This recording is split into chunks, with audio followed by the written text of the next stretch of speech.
Olá, este é o canal Divinamente.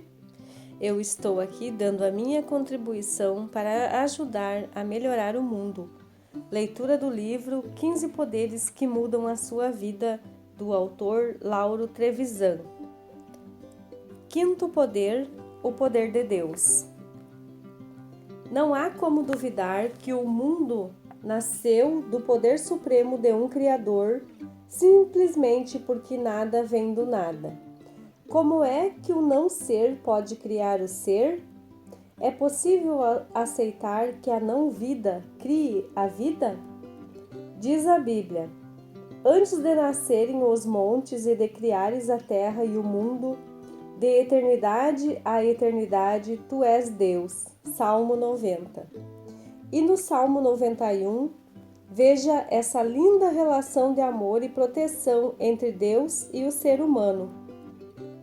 Tu que habitas sob o amparo do Altíssimo e moras à sombra do Onipotente, dize ao Senhor: sois meu refúgio e minha cidadela, meu Deus, em quem confio. É Ele quem te livrará do laço do caçador e da peste perniciosa. Ele te cobrirá com suas plumas, sob suas asas encontrarás refúgio. Sua fidelidade te será um escudo de proteção. Tu não temerás os terrores noturnos, nem a flecha que voa à luz do dia, nem a peste que se propaga nas trevas, nem o mal que graça ao meio-dia. Caiam 1000 homens à sua esquerda e 10.000 à tua direita. Tu não serás atingido. Porém, verás com teus próprios olhos, contemplarás o castigo dos pecadores, porque o Senhor é teu refúgio. Escolheste por asilo o Altíssimo. Nenhum mal te atingirá, nenhum flagelo chegará à tua tenda, porque aos seus anjos ele mandou que te guardem em todos os teus caminhos. Eles te sustentarão em tuas mãos, para que não tropeces em nenhuma pedra. Sobre serpente e víbora andarás, calçarás aos pés o leão e o dragão. Pois que se uniu a mim, eu o livrarei e o protegerei, pois conhece o meu nome. Quando me invocar, eu o atenderei. Na tribulação estarei com ele.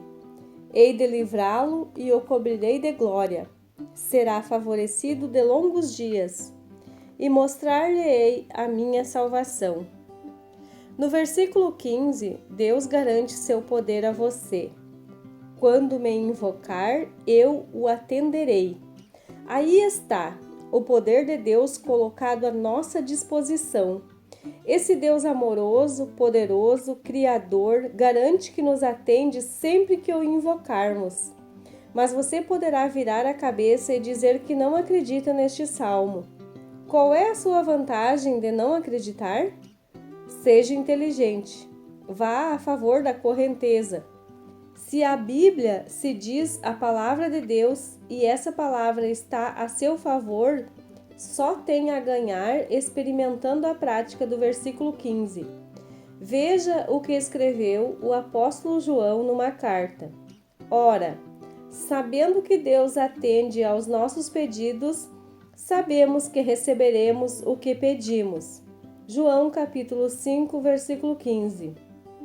Duas certezas João colocou nessa frase.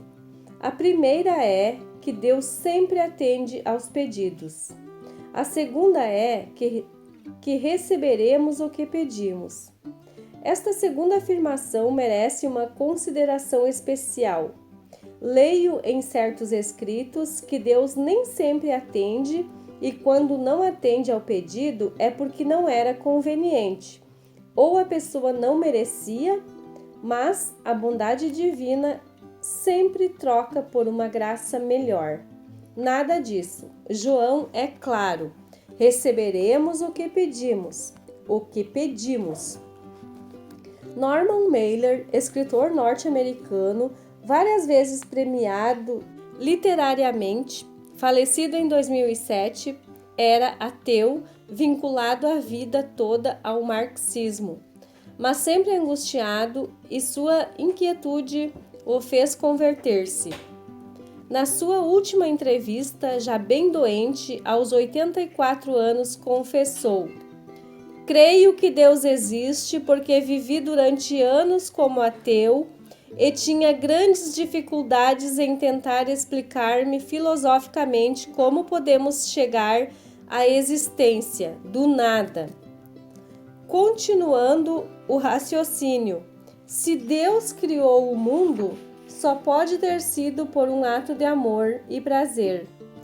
É inadmissível supor que tenha sido obrigado ou acuado a tanto.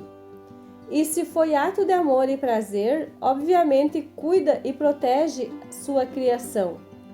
Se cuida e protege a criação, é porque tem poder. Aqui não vejo outra saída senão o homem olhar para si e descobrir que é o único ser inteligente dotado de poder criador. Poder esse, pela lógica, advindo de um poder maior, que, em outras palavras, é Deus. De toda essa escada de arrazoados, a conclusão final é que a criatura humana tem poder, e esse poder emana de um poder maior, que é Deus. Então, temos o poder de Deus. Como usamos o poder de Deus? Invocando-o. É o que recomenda o versículo 15 do Salmo 91. Ao invocar-me, eu atenderei. Neste momento, podemos apontar duas vertentes do poder de Deus. 1. Deus oferece o seu poder ao ser invocado. 2. O ser humano, em decorrência da sua origem divina, imagem e semelhança do Criador, possui o poder de Deus. A comprovação do poder de Deus na criatura humana só pode ser buscada nos livros sagrados e nas revelações. Por isso, se você não admite essa autoridade, pule este capítulo. Mas eu sugiro que o leia, nem que seja por curiosidade. De mais a mais, não duvido que você já tenha apelado para o poder de Deus, ainda que religião seja o último item do seu arquivo cerebral. Por certo, você conhece a velha frase que corre por aí: não existem ateus numa pane de avião. Mas vamos que você tenha lá suas dúvidas ou descrenças a respeito de Deus, de sua existência, até porque os sermões que ouve aqui e acolá não fecham com suas elucubrações pessoais. Está bem, respeito seus critérios, sinta-se livre, bem livre, para adentrar neste capítulo ou não. Gostaria, no entanto, de brincar um pouco com você, contando-lhe essa historinha que colhi na internet. Um professor desafiou seus alunos com esta pergunta: Deus fez tudo o que existe? Um estudante respondeu: sim, fez. Deus fez tudo mesmo? Sim, professor, respondeu o jovem. O professor replicou: se Deus fez todas as coisas, então Deus fez o mal, pois o mal existe, e considerando-se que nossas ações são um reflexo de nós mesmos, então Deus é mau. O estudante calou-se diante de tal resposta e o professor, feliz, se vangloriava de ter provado uma vez mais que Deus era um mito. Outro estudante levantou sua mão e disse: posso lhe fazer uma pergunta, professor? Sem dúvida. O jovem ficou de pé e perguntou: professor, o frio existe? Mas que pergunta é essa? Claro que existe. Você por acaso nunca sentiu frio? O rapaz respondeu: na verdade, professor, o frio não existe, pois segundo a física, o que consideramos frio é, na realidade, a ausência de calor. Todo corpo ou objeto pode ser estudado quando tem ou transmite energia, mas é o calor e não o frio que faz com que tal corpo tenha ou transmita energia. O zero absoluto é a ausência total e absoluta de calor. Quando todos os corpos ficam inertes, incapazes de reagir, mas o frio não existe. Criamos esse termo para descrever como nos sentimos quando nos falta o calor. E a escuridão existe? Continuou o estudante. O professor respondeu: mas é claro que sim, evidente. O estudante retrucou: novamente o senhor se engana. A escuridão tampouco existe. A escuridão é, na verdade, a ausência de luz. Podemos estudar a luz, mas a escuridão não. O prisma de Newton decompõe a luz branca nas várias cores de que se compõe, com seus diferentes comprimentos de onda. A escuridão não. Um simples raio de luz rasga as trevas e ilumina a superfície que a luz toca. Como se faz para determinar quão escuro está determinado local no espaço? Apenas com base na quantidade de luz presente neste local, não é mesmo? Escuridão é um termo que o homem criou para descrever o que acontece quando não há luz presente. Finalmente, o jovem estudante alfinetou: diga, professor, o mal existe? Ele respondeu: já disse, claro que existe. Como falei no início da aula, vemos roubos, crimes e violência diariamente em todas as partes do mundo. Essas coisas são o mal. Então, o estudante aproveitou: o mal não existe, professor, ou ao menos não existe por si só. O mal é simplesmente a ausência do bem. É, como nos casos anteriores, um termo que o homem criou para descrever a ausência de Deus. Deus não criou o mal. Não é como a fé ou o amor que existem, como existe a luz e o calor. O mal resulta de que a humanidade não tenha Deus presente em seus corações e mentes. É como o frio que surge quando não há calor, ou a escuridão que acontece quando não há luz. Nunca é tarde para aprender. Feita essa digressão, vamos partir do princípio de que Deus existe, nos criou por amor, nos ama e, como Pai, só nos deseja o bem. Como disse acima, a nossa origem nos permite concluirmos que temos o poder de Deus. Diz a Bíblia que somos da espécie divina, nele somos, nos movemos e existimos. Será que não podemos entender que nossa origem não é desse mundo, que viemos de outra região desconhecida e aqui estamos como filhos do Criador, com poder e sabedoria de um Deus Filho, e que fazemos parte de um todo que se movimenta por uma energia infinita chamada amor? A Bíblia continua afirmando que somos templos do Altíssimo que em nós habita. O Altíssimo habita o ser humano. Santo Agostinho, o maior filósofo da Igreja Ocidental dos tempos antigos, afirmou que Deus é a mais interior ao homem do que o próprio homem. Num de seus livros, assim se referiu a Deus: eis que habitáveis dentro de mim e eu lá fora a procurar-vos. Também escreveu: por conseguinte, meu Deus, eu não existiria. Eu jamais existiria se não estivesseis em mim. Se somos da espécie divina, temos atributos divinos. Poder é atributo divino. Jesus afirmou certa vez: vós sois deuses. Mais uma prova de que somos filhos de Deus. Portanto, temos o DNA divino.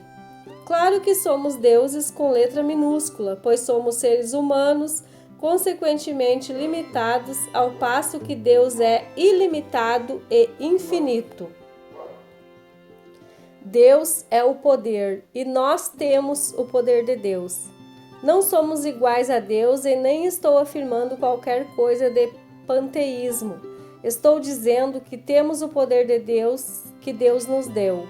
A divindade é nossa essência, por isso somos imortais e temos o poder de Deus, já disse. Jesus garantiu que desfrutamos o poder de Deus. Ou qual dentre vós é o homem que, se porventura o filho lhe pedir pão, lhe dará pedra? Ou se lhe pedir um peixe, lhe dará uma cobra? Ora, se vós que sois maus sabeis dar boas dádivas aos vossos filhos, quanto mais vosso Pai que está nos céus dará boas coisas ao que lhe pedirem. Mateus capítulo 7, versículo 9. O Pai dará coisas boas aos que pedirem. Invocar o Pai é invocar o poder de Deus. Relembre o Salmo 91, versículo 15. Ao invocar-me, eu ouvirei e atenderei. E Jesus revelou ainda: olhai as aves do céu, não semeiam, nem colhem, nem guardem em celeiros. Vosso Pai Celestial as sustenta. Porventura, não sois muito mais do que elas? Considerai como crescem os lírios do campo. Eles não trabalham nem fiam. Mas digo-vos que nem Salomão, em toda a sua glória, se vestiu jamais como um deles. Pois se Deus veste assim os lírios do campo, que hoje existem e amanhã são lançados ao forno, quanto mais a vós, homens de pouca fé. Mateus capítulo 6, versículo 25. Aí está mais uma afirmação de que Deus sempre provê nossas necessidades. Mas como se manifesta o poder de Deus em nós? Como resposta, Ele espera o pedido, pelo dom da liberdade que nos concedeu. Ele aguarda sua manifestação antes de agir, mesmo que você esteja no caminho do desastre. O poder de Deus é mais um poder à nossa disposição. Acreditar que possuímos o poder de Deus por uma concessão especial é motivo de imensa alegria e autossegurança. Outras passagens bíblicas. Então me invocareis e chegareis a mim para orar, e eu vos darei toda a atenção. Jeremias capítulo 29. Invoca-me e te responderei, e te revelarei conhecimentos grandiosos e inacessíveis que não sabeis. Jeremias capítulo 33. Invoca-me no dia do perigo, eu te livrarei, e tu me darás a glória. Salmo 50. Assim, ele realiza os desejos daqueles que o reverenciam, ouve-os clamar por socorro e os salva. Salmo 145. Jesus foi muito incisivo quando disse certa vez: tu, porém, quando orares, entra no teu secreto, fecha a porta e ora a teu Pai às ocultas. E teu Pai que vê o que é oculto te há de recompensar. Mateus capítulo 6, versículo 5. Você dispõe sempre do poder de Deus. Basta que sua oração seja de fé, quer dizer, que acredite naquilo que está dizendo ou orando. Deus vê o que é oculto e se conferir o que está no seu coração com o conteúdo de sua oração, sua palavra é verdadeira, consequentemente terá a resposta.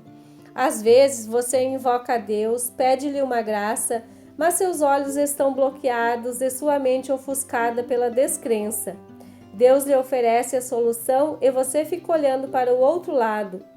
Deus atende o seu pedido literalmente, mas às vezes não é pelo caminho que você imaginou. Nesse caso, pode acontecer até que você esteja desatento, olhando para outra esquina, e então a resposta divina cai no vazio. Fique esperto e desperto, Deus não falha. Liberte-se das perturbações e deixe que a serenidade lhe mostre a resposta infinita. Para entender o que estou dizendo, vou contar-lhe uma história. Certa vez um homem estava sendo perseguido por bandidos. Na sua fuga desesperada, entrou por uma trilha na floresta, mas os bandidos corriam atrás para pegá-lo. Como o bando se aproximava cada vez mais, voltou-se para Deus e pediu: meu Deus, faça um muro nessa trilha para que os bandidos não me apanhem. Olhou e nada aconteceu. Continuou sua fuga, mas as vozes indicavam que os perseguidores estavam cada vez mais perto. Angustiado, apelou novamente para Deus. Meu Deus, por favor, me atenda, ponha um muro aqui para que os bandidos não me matem. Esperou, olhou, nada viu senão uma tênue teia de aranha que atravessava a trilha. Ficou desolado. Deus estava surdo ao seu clamor. E os perseguidores já a poucos metros, quando pararam indecisos. Ele foi por aqui. Não, foi por aquele lado. Nada disso, ele está nessa trilha aqui. Ao que o chefe esbravejou. Por esta trilha não, seu burro. Não vê que tem até uma teia de aranha atravessada? Se tivesse ido por aqui, a teia estaria rompida. E seguiram para o outro lado. Essa história traz uma mensagem. Deus sempre atende. É preciso prestar atenção para ver como. Quando você pede a Deus, fique atento a fim de perceber como vai ser o atendimento. Claro que Deus escutará a sua voz. Ao invocar-me, eu atenderei. Fique na expectativa, aguce os sentidos, saiba interpretar os sinais. Contam que um alpinista se despencou de uma montanha nevada. Ao derrapar pela encosta íngreme, conseguiu se agarrar num galho à borda do declive. Era noite, estava desesperado, pois se soltasse o galho, cairia, por certo, num precipício gelado. Gritou a todos os pulmões: Ei, tem alguém aí para me salvar? Por favor, tem alguém para me salvar? De repente, ouviu uma voz que vinha do alto. Vou te salvar, solta-te do galho. O homem ficou apavorado. Soltar-se? Silenciou tristemente. Tornou a gritar: Ei, tem mais alguém aí que possa me salvar? Apenas sua própria voz ecoou pela noite adentro. No dia seguinte, foi encontrado congelado a 1 metro do chão. Entendeu a lição? Um lembrete. Não diga, Deus, tenho um grande problema. Diga, problema, tenho um grande Deus. Esta foi a leitura do capítulo 5, O Poder de Deus.